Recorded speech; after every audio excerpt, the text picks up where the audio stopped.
Notary plots కొనొచ్చా? ముందుగా అసలు notary అంటే ఏందో తెలుసు. నోటరీ అంటే గవర్నమెంట్ చేత అధికారికంగా నియమింపబడిన ఒక అడ్వకేట్ గారు. వీళ్ళు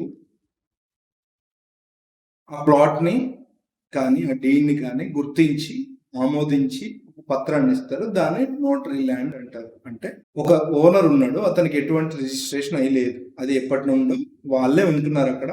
కానీ దానికి ఎటువంటి రిజిస్ట్రేషన్స్ లేవు. దానికి ఎటువంటి డాక్యుమెంట్స్ లేవు.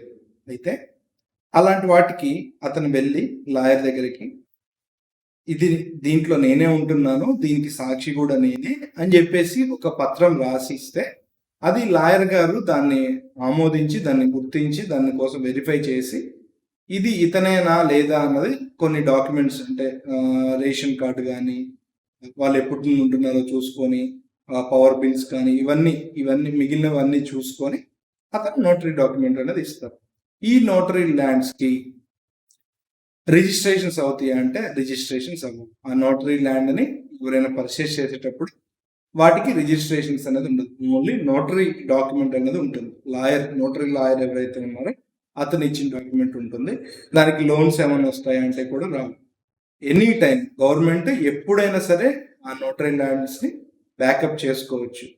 లేదా కొన్ని సందర్భాలలో ఎలక్షన్స్ టైంలో కొన్ని నోటరీ ప్లాట్స్కి ఈ రూరల్ ప్రాంతాల్లో కానీ ఇలా కొన్నిసార్లు చాలా తక్కువ సార్లు ఎలక్షన్స్ టైంలోనే ముఖ్యంగా అప్రూవల్స్ అనేవి వచ్చాయి. వాటిని వాళ్ళు రెగ్యులైజ్ చేసుకున్నారు. కానీ అన్ని నోటరీ ల్యాండ్స్ అనేవి రెగ్యులైజ్ అవ్వవు, వాటికి రిజిస్ట్రేషన్స్ అవ్వవు. ఓన్లీ నోటరీ డాక్యుమెంట్ ఉంటుంది.